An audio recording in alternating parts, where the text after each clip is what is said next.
앞에서 우리가 물과 인류 문명 그리고 우리 한반도의 물에 대해서 봤습니다. 이번에는 이제 우리가 모든 문명이 강에 시작되었고 강에서 많은 문명이 이루어졌어요. 그리고 또 많은 강은 또 문명이 이루어지지 않고 자연 그대로의 강이 있어요.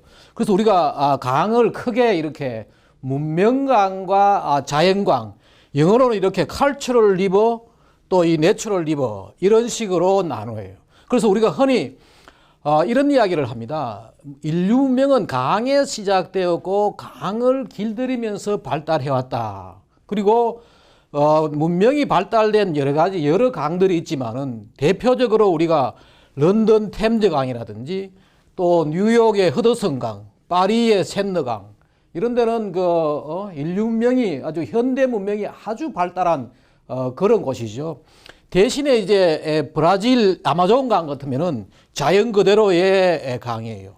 이 대표적으로 우리가 흔히 이렇게 이야기하는데 샌느강을 파리를 만든 강이다. The river that made 파리. 파리를 만든 강이 샌느강이고 파리에서 대서양으로도 가고 지중해도 가고 이런 식으로 여기에 아주 배도 다니고 이렇죠. 이런 게 바로 대표적인 우리가 문명강이라 그러고 바로 여기에 아마존강은 거의 대부분이 다 이렇게 여기에 이 숲으로 덮여 있는 거죠. 최근에 여기도 보면은 숲이 좀 훼손되고 한다 하지만은 많은 강들은 그대로예요. 그리고 우리가 그러면은 샌느강 같으면은 샌느강은 다 그러면 문명강이냐? 그렇지 않아요.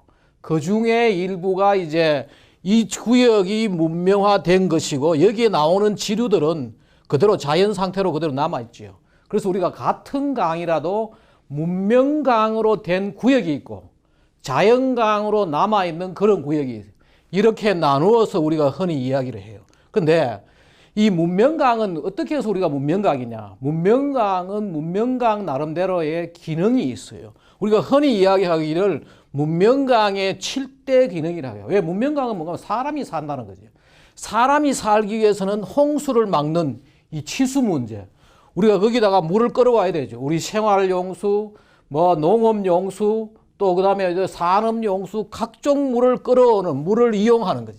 이수가 있고 또 우리가 사용한 물을 강에다 버리는 거죠. 우리 한강에도 우리 서울에서 나오는 여러 하수들을 한강에 버리는 거죠. 버릴 때 물론 하수를 처리하고 또 공장에서 나오는 폐수도 처리하고 하지만은 그곳에는 여러 가지 이물질이 남아있기 때문에 그 강이 그 버려지는 하수를 다시 정화해가지고 자연의 물로 되돌리는 그게 바로 뭔가 하면은 이 배수 정화 기능이 있는 거죠. 세 번째. 그리고 또 우리 한강에서 보면 알지만은 여기에 요트도 타고 또 낚시도 하고 여기에 사람들이 공원처럼 쓰는 위락 기능, 리크리에이션 기능이 있고 그리고 우리나라는 크게 지금 안 하고 있지만은 유럽이나 미국에서는 굉장히 중요하게 사용되는 여기에 주운 기능, 물동량, 관광이라든지 여러 가지 물동량이 다니는 이 주운 기능 그리고 또 하나가 수력 발전하는 거예요. 발전 기능들. 그리고 이제 강에는 하면은 강 안에도 아주 건강한 생물들이 살아가는 생태 기능이 있고 강가에도 많은 생물이 살아요. 그게 바로 생태 기능. 우리가 흔히 이렇게 문명강에는 7대 기능이 있다. 그리고 자연강에는 바로 생태 기능만 있죠. 인간이 사용하지 않고 자연 그대로의 여러 가지 야생 그대로의 생물들이 살아가는 생태 기능이 있다. 그런데 이 문명강에는 말이에요. 딜레마가 있다. 딜레마라는 건 이것도 못하고 저것도 못하고 다시 말해서 왜 그러냐 하면은 문명강에는 말이에요. 먹는 물을 끌어와야 되는 거죠. 바로 이 중요한 먹는 물을 여기에다가 강에서 끌어와야 되고 끝까지 좋아. 좋은데 문제 거기다가 하수나 우리가 폐수한 것을 다시 또 거기 버려야 되는 거예요. 그 먹는 물을 안 올 수도 없고 또 우리가 사용한 물을 거기에 안 버릴 수도 없으니까 이 두 개가 공존해야 되는 거예요. 공존해야 하는 또 딜레마가 빠져 있고 거기다가 먹는 물 때문에 배 타고 낚시하고 놀고 하는 위락 기능도 그렇고 주운도 거기에 배 다니는 물을 쉽게 먹기도 어렵고 그래서 이기가 사고도 위험도 있고 정서적 거부감도 있는 거죠. 이런 것 때문에 우리가 뭐라 그러냐? 이것을 먹는 강의 문명강의 딜레마다 면해요. 근데 이것을 이제 옛날부터 선진국에서는 이것을 극복하는 방법들을 개발해 왔어요. 어떻게 했느냐? 바로 우리가 하나는 뭔가 하면은 식수하고 하수를 분리하는 거죠. 이 뉴욕이 대표적인 뉴욕이죠. 뉴욕 맨하탄이 있고 뉴욕시에 한 1,000만이 살죠. 우리 서울 비슷하게. 근데 여기서는 어떻게 하느냐? 허드슨 강이 흘러가요. 허드슨 강을 안 먹는 거지요.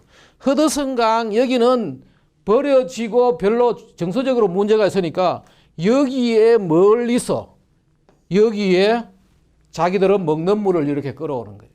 그 먹는 물 따로 하수 따로를 분류시켜 가지고 이런 문제들을 극복하고, 이게 이제 라인강에서는 이 먹는 물, 문명강의 딜레마를 어떻게 하느냐. 여기가 바로 라인강이에요. 라인강인데 라인 강가에 이런 식으로 음모를 파는 거예요. 이게 바로 강변여가수다. 지난 시간에 내가 먹는 물 이야기하면서 우리 서울에도 바로 여기 반포대교 밑에 가면은 미팔군이 이런 식으로 먹는다. 근데 이거는 양이 그래 많지 않아요. 그래서 여러 가지 큰 도시가 문제가 있는 거예요. 또 하나는 뭐냐? 강물을 끌어와 가지고 이렇게 위에다가 부어 넣고 여기서 다른 데서 지하수 뽑아먹는 거예요. 그 지하수 인공 함량 이런 것들이 이제 딜레마를 극복하는 방법이더라고요. 옛날부터 이런 문제가 있으니까 여러 가지 방법들을 개발해 왔는 거죠. 이 두 가지 다가 뭔가 하면은 이게 취수량에 큰 도시에 취수하기에는 한계가 있어요. 그래서 하는 게 뭐냐? 또 이런 거죠. 우리나라는 이게 지난번에 이 지역에 충남 지역에 먹는 물이 없어가지고 생활용수가 가뭄이 들어가지고 여기에 금강의 물을 끌어와가지고 보령댐에 집어넣고 보령댐에 있는 물을 그 지역 사람들이 먹었죠. 근데 이 집어넣을 때 여기다가 뭐 하느냐? 처리를 하는 거예요. 물을 일단 처리를 해가지고 여기에 보령댐 상류지에다가 개천에다가 물을 흘리는 거죠. 흘리면서 거기다가 여러 가지 우리 인체에 필요한 여러 가지 미네랄을 얻기 위해 가지고 맥반석이라든지 화강암이라든지 이런 것들 해가 물을 흘리면은 이 보령댐에 아주 맑은 물을 가득 채워 가지고 밑에서 계속 뽑아 먹고 위에다가 집어넣는, 이게 바로 식수 전용 저수지다. 그 강물을 처리해서 저수하는 거예요. 이건 독일에 내가 가서 이것도 내가 찍은 거고 이것도 내가 찍은 건데 이것 다 뭐냐? 독일에서 그런 식으로 그 강물을 가져와 가지고 처리해 가지고 다시 저수지에 집어넣고 다시 이런 게 바로 뭔가 하면 식수 전용, 이런 방법들이 뭔가 하면은 문명강의 딜레마를 극복해 가지고 강을 자유롭게 쓰는 그런 방법들이다. 그러면 이제 우리 세계의 주요한 문명강 사례를 한번 보면은 샌느강도 샌느강이었지만은 바로 이 런던 템즈강이 대표적으로 이게 문명강 사례예요. 우리가 흔히 세계 강 관리의 교과서다, 텍스트북이다. 왜 그런가 하면은 앞에서 우리 봤지만은 BOD라든지 DO, 용존산소, 생물화학적 산소의 우량, 하수 1차 처리, 2차 처리 이런 게 다 돼서 나왔냐? 바로 이 런던 템즈강에서 나왔어요. 그래서 우리가 흔히 이 대표적인 문명강이고 세계 강 관리의 교과서다. 그리고 템즈강이라는 것이 원래 이름이 뭔가 하면은 테임드강에서 어원이 바로 테임드강이에요. 테임드란 말은 뭔가 하면 길들이다. 이 다시 말해가지고 길들여진 강이다 이거지. 템즈강. 전통적으로 여기에 수많은 보를 만들어가지고 홍수도 안 지고 거기에 필요한 물을 끌어오고 배도 다니고 여기 거기 있죠. 바로 이 템즈강의 이 타워 브리지라든지 여기 국회의사당, 지난번에 런던 올림픽 때는 해군 함도 여기 있고 이거 유명한 템즈 베리어를 해가지고 그 대서양에서 밀려오는 조석 조류를 차단하기 위해 가지고 이런 것들이 되어 있고 지난번에 내가 영국 갔을 때 이 지역에 과연 이 사람들은 어떻게 강을 관리하느냐 그것을 보고했는 거예요. 대표적으로 문명강 중에 하나가 바로 런던 템즈강이다. 또 하나가 조금 전에 이야기했던 이 파리 샌느강인데 파리 샌느강을 내가 다시 이야기하는 이유는 뭔가 하면은 이 독특해요. 1910년 1월 달에 한겨울에 파리가 대홍수가 났어요. 그 한 달 동안이 파리 언더워터 물 속에 잠겼죠. 그 당시에 찍었던 사진들이 이게. 이런 경험을 하고 나니까 프랑스에서 뭐 했느냐? 여기에 이 위에다가 저 뭐라 그러면 4개의 그 댐을 만들어 가지고 호수를 만들고 말이에요. 저수지를 만들고 여기에 촘촘히 이제 보도 만들고 여기에 물을 관리하는데 또 하나가 뭐냐? 옆에 있는 다른 강하고 다 뚫었어요. 희한한 강이죠. 우리나라 같으면 뭔가 하면은 한강하고 낙동강 연결하고 금강하고 연결하듯이 파리는 일종의 뭐냐면 사통팔달 뚫린 강이에요. 그래가지고 그 다음에 여기 보면 파리에 지금도 우리 가면은 여러 가지 배 타고 아주 문명강으로서의 아주 굉장히 개발이 제대로 된 강이죠. 그런데 이 사람들은 그 1910년도에 이런 대홍수를 겪으면서 물의 소중함, 물 관리의 소중함, 물 산업 이런 분야에 아주 집중적으로 해가지고 지금도 세계의 10대 물 전문 기업의 1, 2위가 뭐냐? 바로 이 파리의 프랑스의 비올리아라는 데하고 스웨즈라는 여기서 그리고 여기 다른 3, 4위하고는 아예 차이가 엄청나게 나는 그러한 대물기업을 만들어내는 그런 경력을 가진 곳이다. 또 하나의 이제 대표적인 게 뭐냐? 바로 이거예요. 미국의 이 미시시피강은 미국의 이 미시시피강이 아주 큰 지역이죠. 아메리카 대륙의 아주 큰 강인데 여기에 시카고 이쪽에 보면은 피츠버그 여기에 또 미네아폴리스, 세인트루이스 각종 대도시들이 여기에 있어요. 이 대도시의 저 내륙 도시 발달에 아주 핵심적인 역할을 하는 게 뭐냐? 바로 여기에 이 미시시피강이에요. 그래서 이 보면은 여기에 자기들이 상류 지역에 이 물을 관리하게 보도 만들고 또 이런 지역이 뭐가 있느냐 하면은 광산도 있고 그래서 미네소타가 이러기다가 광산에서 철을 가지고 피츠버그에 가서 제철도 하고 그래서 굉장히 이게 바로 저 지류 오하이오 강이죠. 오하이오 강도 이렇게 촘촘히 물 관리를 위해 가지고 보를 만들고 이런 식으로 하는 거죠. 아주 대표적인 미국의 하나의 문명을 철저히 이용해 가지고 그 지역의 어떤 산업이라든지 또 물 이용 이 지역이 많은 또 농업 지역이죠. 그런데 이제 농업 용수도 쓰고 또 이 지역을 이렇게 해 가지고 여기 미시시피 강으로 해 가지고 5대5로 해 가지고 이런 식으로 크루즈선 같은 걸 내륙 크루즈선 같은 이런 걸 보여 가지고 실제로 우리는 잘 몰라서 그렇지 여기 미국에 엄청난 내륙 도시 관광 자원화하고 있다. 또 하나의 예가 이제 뭐냐 하면은 호주의 머레이 달링 강이에요. 머레이 달링 강. 호주라는 지역이 이쪽은 호주 지도 보면 여기는 다 뭐냐? 요 작은 지도 보면 다 사막이에요. 물이 비가 별로 안 오는 거죠. 호주에서 그나마 물이 오는 데가 비가 좀 많이 오는 데가 됐냐 하면은 머레이 달링 강인데 이쪽이 달링 강이고 이쪽이 머레이 강이에요. 이 두 강 지역에서 물을 모아가 이쪽은 주로 뭐냐 축산이라든지 이런 데죠. 목장 같은 이런 데고 여기에 주로 이제 물을 모아 가지고 우리가 알고 있는 시드니라든지 여기에 멜번이라든지 이런 지역에다가 물을 보내고 특히 호주는 물이 부족하기 때문에 이 머레이 달링 강에 국가 운명이 달려 있다. 국가 운명을 좌우하는 그게 호주의 젖줄이죠. 여기에 촘촘히 이런 식으로 보를 만들어 가지고 배도 다니고 수자원을 확보하는 여기가 바로 그다. 그 다음에 이제 저거 합시다. 그 다음에 우리가 우리 분쟁 또 하나가 이제 우리 5번째 볼 게 뭔가 하면은 국가 간의 물 분쟁. 전통적으로 말이에요. 국가라는 게 처음 만들어질 때 뭐 하냐?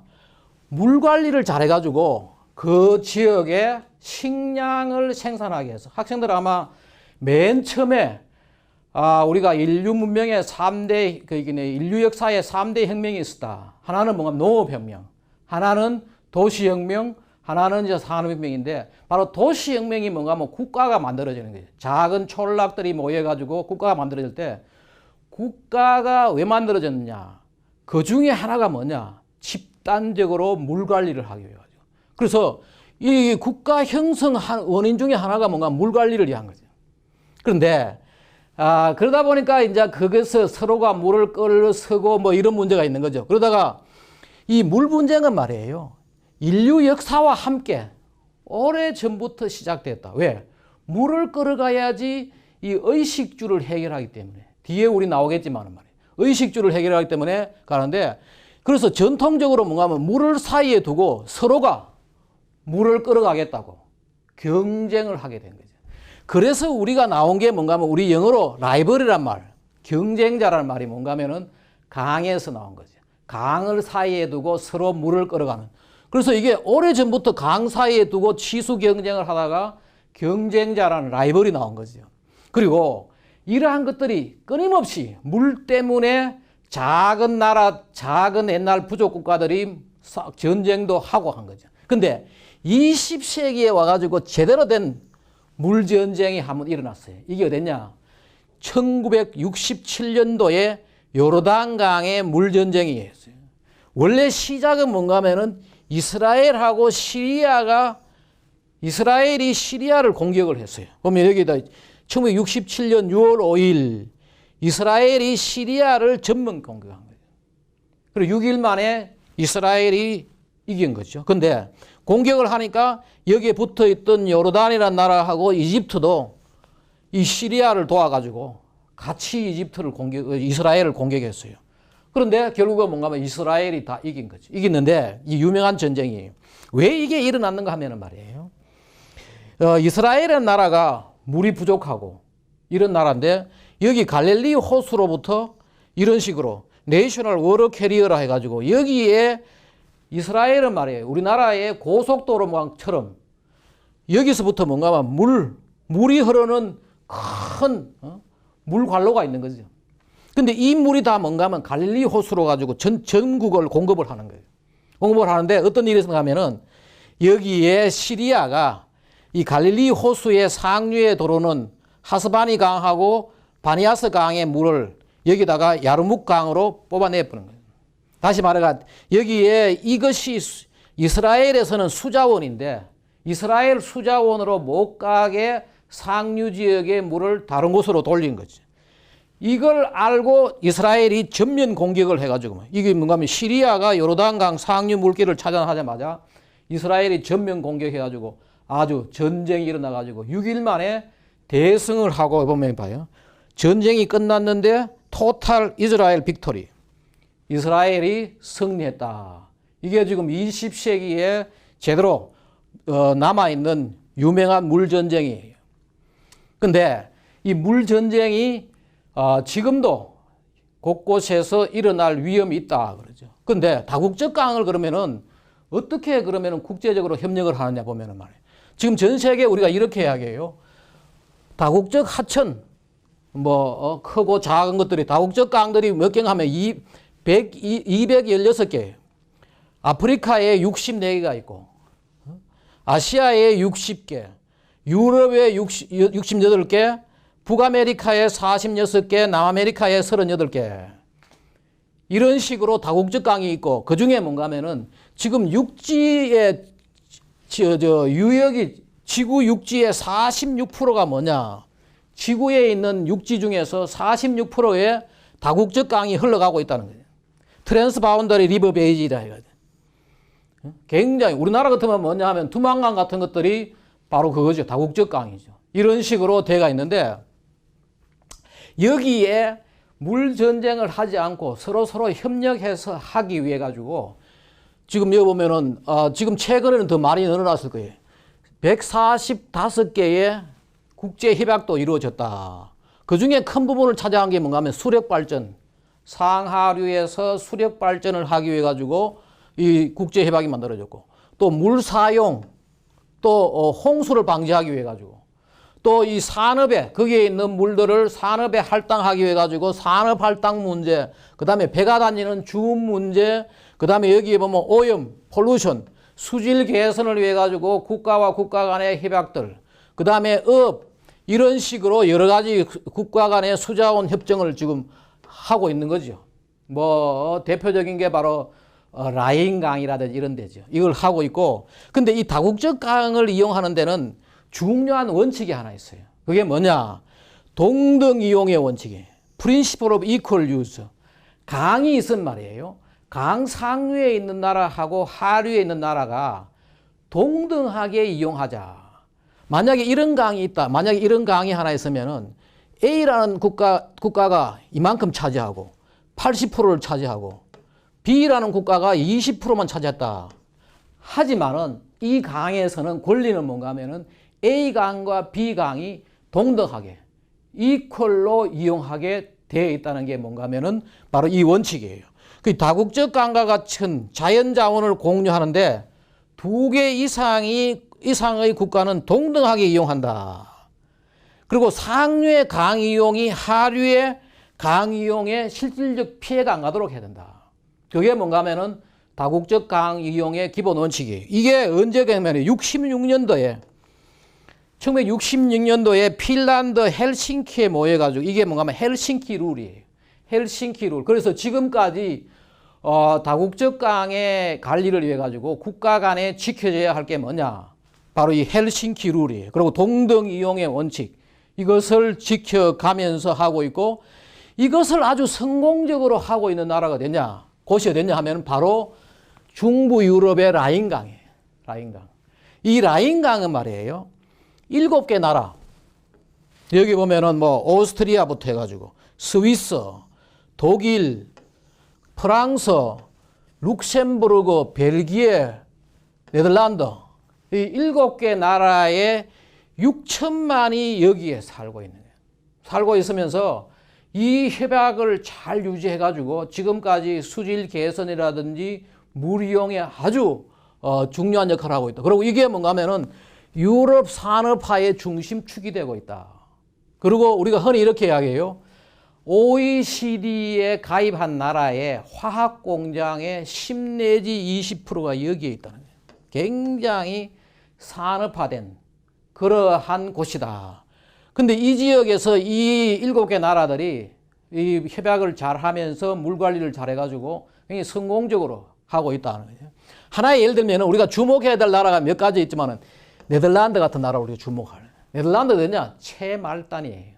다시 말하면은 우리 낙동강의 말단 김해 정도, 부산 김해 정도 되는 곳인데 여기에서 아주 위대한 물 관리를 한다. 지난번에 이야기했지만 네덜란드는 우리가 바다 조간대 이야기하면서 이런 이야기를 했어요. 네덜란드의 땅의 크기는 경상남북도 많은데 경상남도 정도가 해수면 아래에 있다. 자, 이게 해수면 아래죠. 뚝이 멀어지면은 물이 들어오는 그런 지역이에요. 근데 이런 지역에서 어떻게 하느냐? 물 관리를 잘하고 이 좁은 나라에서 어떤 일을 하고 있는 이 대단한 그거예요. 세계에서 농산물 수출을 누가 제일 많이 하느냐? 미국이죠. 미국이 농산물 수출 1위국이고 2위국이 바로 뭔가 하면은 네덜란드예요. 이봐 여기 보면은 the Netherlands, the second largest export of agricultural product after the US. 미국 다음으로 농산물 수출을 많이 하는 그런 나라예요. 그것도 땅덩어리가 경상남북도 많은 땅덩어리예요. 그것도 해수면 아래에 경상남도 정도가 아래에 있는 이런 나라가. 그래가 여기 어디다 파느냐? 뭐 독일에 얼마 팔고 벨기에에 얼마 팔고 영국에 프랑스에 이탈리 파는 품목은 뭐냐? 식물 꽃하고 화초 뭐 고기 그다음에 유류 제품 뭐 그 채소 이런 것들 과일 채소 이런 것들을 하는데 엄청나게 물 관리를 잘한 거죠. 그런데 여기에 보면은 이 나라가 곳곳에다가 수로를 떨어 가지고 배수도 하고 동시에 수자원도 이용하고 아주 굉장히 물을 잘 이용하고 우리가 앞으로 배워야 할. 근데 더 놀라운 거는 뭐냐? 이 나라에서 이 열악한 물 조건에서 세계적인 맥주 하이네켄을 만들어낸다는 거죠. 우리가 주목해야 될 그런데. 그 다음에 또 하나가 뭔가 하면은 바로 방금 우리 봤던 다국적 강의 최상류가 바로 스위스 강이죠. 그 스위스죠. 그러니까 라인 강의 최상류가 스위스인데 스위스를 우리가 뭐라 그러냐? 유럽의 오지다. 바로 유럽의 지금 우리 같으면 강원도 오지 같은 이런 아주 유럽의 최오지, 최상류 스위스가. 근데 여기는 뭐냐? 국토의 80%가 산이에요. 그리고 과거에 어떠냐? 이 나라가 유럽에서 가장 가난했던 나라예요. 그리고 이 나라는 어떻게 했냐? 산이 다 80%이기 때문에 먹고 살 게 없어가지고 용병으로 젊은 사람들의 외국에 전쟁 나면은 우리나라에 옛날에 베트남에 월남 파병하듯이 말이에요. 베트남 파병하듯이 파병을 해가지고 먹고 살았단 말이에요. 그리고 굉장히 그래가지고 남아사성이 강해가지고 지금도 인터넷 찾으면 나오지만은 스위스는 1971년도에 여성에게 투표권을 준 나라예요. 굉장히 남아선호 사상이 강한 독특한 유럽에서 그런 나라인데, 그리고 지금도 그 흔적이 남아있어요. 스위스 아미 워치, 스위스 아미 나이프, 이게 다 뭐냐? 옛날 그 사람들이 용명을 내보내고 스위스의 군인은 용맹하다. 그래, 용맹해야지 이 먹고 사니까. 그리고 지금도 바티칸에 가면은 바티칸에 있는 건의병들이 다 뭐냐? 스위스 사람들이. 그 흔적이 남아있는 이 나라가 어떻게 했느냐? 물을 잘 이용해가지고 라인강을 잘 이용하고 여기에 있는 이 자기 나라의 열악한 환경을 잘 극복을 해가지고 어떻게 했느냐?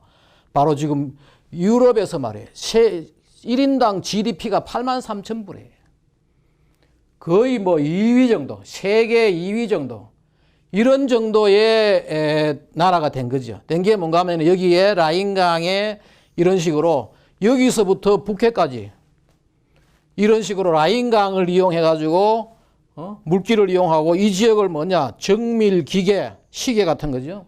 제약, 관광 휴양지로 해가지고 이렇게 잘 사는 나라가 됐는데, 자, 그러면 이 나라가 아주 독특하게 말이에요. 세계 최고 수준의 물연구소가 있어요. 바로 이화학이라는 여기가 아주 그 물 관리를 아주 뛰어난, 물 연구에 아주 뛰어난 연구소. 왜냐? 이 나라가 물의 소중함을 알 뿐만 아니고 라인강을 자기들이 어떻게 최상류에 있으면서 관리를 하는지 이게 대해서 여러 가지 지식들을 쌓아가지고 그래야지 자기들이 이제 하류에 피해를 주지 않고 생존할 수 있으니까 말이에요. 그리고 여기 독특한 게 뭔가 하면은 EU가 말이에요. 스위스가 유명한 게 뭔가 하면 유럽 중심에 있으면서 EU에 포함이 안 됐어요. 참여를 처음부터 안 했어요. 아주 독특한 나라예요. 뭐 다른 얘기보다도 여기가 유럽에 있으면서 EU에 가입하지 않았다. 그리고 EU하고 자기 나름대로 독특한, 여기 보면 그 얘기예요. 이게 무역을 하는 거죠. 하고 또 하나 놀라운 거는 뭔가 하면은 이 작은 나라가 영국보다도 EU에 판매하는 것이 5배나 많다는 거예요. 수출하는 거지. 관광 자원부터 해가지고 거기에 나오는 모든 것들이. 그리고 여기 또 몇 가지 보면은 유럽에서 가장 임금이 높은 나라예요. 잘 사니까. 그리고 여기에 첫 번째가 이제 룩셈부르크일 거예요. 룩셈부르크는 한 10만 불 이상 되는데 여기 8만 불 정도 되고, 그리고 그 다음에 여기에 뭐 이노베이션 인덱스라 해가지고 혁신 지수가 세계에서 1위다 뭐 이런 이야기. 굉장히 잘 가하고 있는, 아주 옛날에 가난하고 이랬던 나라가 아주 앞선 관광 자원이라든지 이런 고부가가치 산업, 그다음 라인강에 이런 물을 잘 이용하고 하니까 이렇다. 그 말고 말이에요. 여기 붙어 있는 다른 나라들 보면은 독일이라든지 벨기에, 룩셈부르크가 바로 이거는 벨기에에 있는 배 엘리베이터예요. 여기에 배로 가지고 아래에 있던 배하고 위에 있던 배를 아래 위로 옮기는데 한 70m 되는 거를 이 엘리베이터로 가지고 단 몇 분 만에 이런 식으로 올리고 말이에요. 독일에 있는 거지요. 아래 위로 물길을 같이 서고 말이에요. 이게 벨기에도 이런 것들. 이거는 영국 위에 있는 스코틀랜드에 있는 여기다가 아주 독특해서 내 그림을 넣었는데 아래다가 배를 집어넣고 위에다가 배를 집어넣고 돌려가지고 아래 위로 이렇게 옮기는 아주 독특한 그런 것들을 가지고 있는, 굉장히 유럽이 우리보다는 우리가 생각하는 상상의 이상의 여러 가지 물 관리를, 홍수도 방지하고 수자원도 이용하고 이런 거죠. 또 하나 이제 끝으로 한 가지 이야기하고 싶은 거는 뭔가 하면은 이 다국적 강들, 세계 곳곳에 있는 이 다국적 강의 국경과 월경이란 뭔가 하면 국경을 넘는 거죠. 국경을 넘는 것이 다르다. 그걸 내가 보여주려고 여기 이야기하는데, 바다는 말이에요. 바다는 저걸 해놔요. 자기 바다에 국경을 이렇게 그어놓지요. 그어놓고 그 선을 넘으면은 월경이죠. 그래서 우리나라에 중국 배들이 들어오면은 우리 바다에 들어오면은 어디까지는 못 들어오게 하고 납포하고 하죠. 근데 이 독특한 거는 뭐냐? 강은 이게 달라요. 강은 하나의 예를 들면 이거예요. 여기에 압록강이 중국하고 여기 우리 한반도 북한하고 이렇게 지나가면은 말입니다. 요 중간에 국경은 이렇게 가운데 꺼 있어요. 모든 강의 국경은 가운데로 꺼 있어요. 그러나 배를 타고 나도 옛날에 가봤는데 여기 뭔가 하면은 여기에 이제 이쪽에 중국 쪽에서 북한 쪽으로 배를 타고 가면은 가운데 선을 넘으면은 바다 같은 거기 월경이죠. 그러나 배는 월경이 아닌 거죠. 배는 뭔가 하면은 여기에 가서 배를 대고 발을 내리지 않는 한 월경이 아닌 걸로 국제법으로 되어가 있어요. 그래서 강의 월경과 강의 국경과 바다의 국경과 바다의 월경이 다르다는 것을 마지막 그 다국적 강의 이야기를 하면서 내가 얘기를 하는 거죠. 자, 그렇다면은 이제 21세기에 그러면은 물전쟁 어떻게 될 거냐? 앞으로 될 건데 뭔가 이런 이야기를 하고 있어요. 21세기는 뭔가 하면은 20세기는 석유 때문에 전쟁이 일어났으면은 21세기는 바로 물 때문에 전쟁이 일어날 것이다. 그 얘기가 뭔가 하면 여기 보면 봐요. 이 이야기가 바로 영어를 조금 요약해서 하면은 지금 전 세계는 물이 부족하다. 물 때문에 스트레스를 많이 받고 있다. 그런데 바로 여기 어떤 일부 전문가들은 뭐라고 생각하면 미래에는 바로 물 때문에 전쟁이 일어나고 석유 때문이 아니고 물 때문에 전쟁이 일어난다. 지난 시간에 내가 한번 이야기를 하면서 물은 재활용이 가능하지만은 대체제가 없다. 에너지는 재활용이 불가능하지만은 거의 어렵다는 거지. 불가능한 건 아니면 거의 어렵지만은 대체제가 많지요. 석유 대신에 석탄, 태양광, 각종 그게 있으니까 그래서 이제 이런 얘기를 하는 거죠. 그런데 더더욱 이제 물전쟁이 일어날 거라고 얘기하는 이야기는 뭔가 하면은 1인당 물 가용량, 지금 사용할 수 있는 물의 가용량은 점점점 줄어들고 있어요. 수자원, 내가 이용할 수 있는 물의 양은 점점 줄어드는데 이용하는 양은 전부 다 늘어나는 거예요. 그러니까 더더욱 물 스트레스를 받는다. 그래서 우리가 이야기하기는 뭔가 하면은 이것 때문에 전쟁이 일어나고 더더욱 많냐? 후진국에서 발생 위험이 높다. 이것이 이제 전 세계적으로 물 사용량이 증가하는데 지금 2025년까지 예측했는데 지금 전 세계적으로 물 소비량이 계속해서 늘어난다. 그 중에서 어디서 제일 많이 늘어나느냐? 아시아 지역이에요.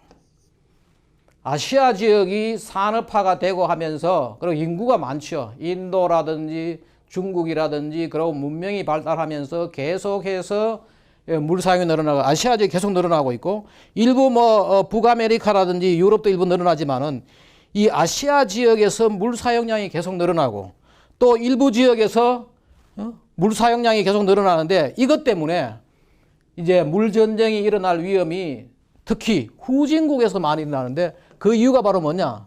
바로 방금 이야기했듯이 사용량이 증가하고 그 다음에 국제 협력이 미흡한 거죠. 지금 라인강처럼 말이에요. 우리가 협력을 잘하고 상대방에 대한 배려라든지 이런 것들을 잘하면은 잘 지금 이용해가지고 아주 잘 사는 곳으로 가지만은 그렇지 않으면 뭐 하느냐? 바로 이 전쟁이 충분히 일어날 거 있다. 지금 그래서 이렇게 이야기하고 있어요. 지금 우리나라 신문에도 나왔는 거죠. 우리나라에도 나왔는 건데 지금 주요 물 분쟁 지역이 뭐냐? 나일강.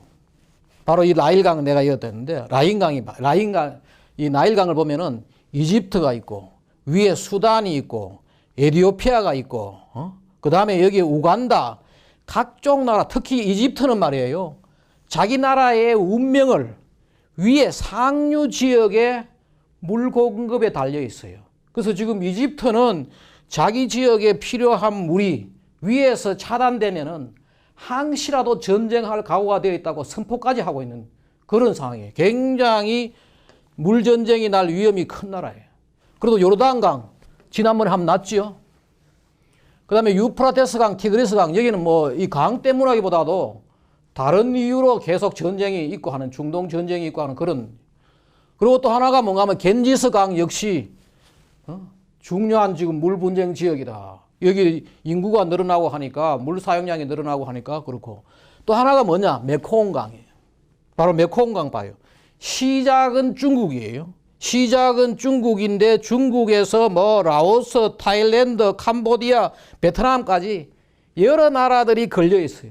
그리고 여기에 촘촘히 지금 댐들이 만들어져 있고 일종의 대형 보지요. 이런 식으로 막아가지고 자기 나라에 필요한 취수를 하고 있는데 이 지역도 언제 어떻게 전쟁이 일어날지 모르는 그런 나라다. 이 자료도 재밌는 자료가 봐요. 자기 물 사용량의 반 이상인 다른 국가에 의존하는 그런 국가들. 네덜란드가 그렇죠. 앞에서 우리 본 네덜란드가 라인강의 말단에 아까 방금 이야기했던 이집트, 캄보디아도 마찬가지죠. 여기 캄보디아도 메콩강을 이런 식으로. 그 다음에 우리 봤던 그 시리아, 수단, 이라크 다 중동이, 수단이 바로 여기에, 아프리카에. 이런 나라들이 지금 계속해서 분쟁이라든지 물 관리에 아주, 앞으로 분쟁이 물 관리를 조금만 잘못하면, 국제 협력을 잘못하면은 언제라도 물 분쟁이 일어날 수 있는 그런 곳이다. 그나마 이 잘 협력하고 있는 네덜란드 같은 데서는 아주 성공적으로 하고 있지만은 말이에요. 자, 그렇다면 이제 앞으로 마지막으로 우리가 물에 대해서 미래에는 어떻게 될 것이냐. 미래에 어떻게 될 것이냐. 물이 더욱 중요하게 된다. 그 이야기인데, 뭐 잘 알겠지만은 봐요. 인류 생존과 문명 발전의 필수 요소가 뭐냐? 의식주죠. 의식주를 해결해야지 그 다음에 뭔가 이루어지는 거죠. 마찬가지죠. 우리도 옛날에 의식주를 해결해야지 후손들, 자손도 번창하고 학문, 예술, 문화. 왜냐하면은 거기에 종사할 사람들이 의식주를 위해서 종사할 사람들이 다른 일을 할 수가 있으니까. 그래야지 이제 학문도 발달하고 예술도 발달하고 뭐 문화도 이 문명이 발달하는 거죠. 근데 그 의식주 해결의 물이 뭐냐? 필수 요소예요. 과거에는 어떻게 했냐 하면은 과거에는 말이에요. 이 의식주 해결에 뭐가 있는가 하면은 물, 토지도 비옥한 토지라 해야 되죠. 척박한 토지는 거기서 뭐 의식주에 아무 도움이 안 되는 거죠. 노동. 이것이 물과 토지와 노동이 미래는 뭐냐? 물과 에너지로 간다. 왜 그래 되느냐? 그걸 한번. 우리가 과거에 전쟁이 왜 일어났느냐? 이거 뺏으려고. 물 뺏고, 토지 뺏고, 그 전쟁에 이기나면은 노예로 끌어오고 하니까 이걸 때문에 의식주 해결 때문에 일어난 전쟁들이 수없이 많지요. 근데 앞으로는 뭔가 하면은 이걸 바뀐다는 거예요. 어떻게 되느냐 한번 봐요. 산업화 이전에는 말이에요. 옷은 천연 섬유를 입었어요. 무명이라든지 삼배라든지 비단.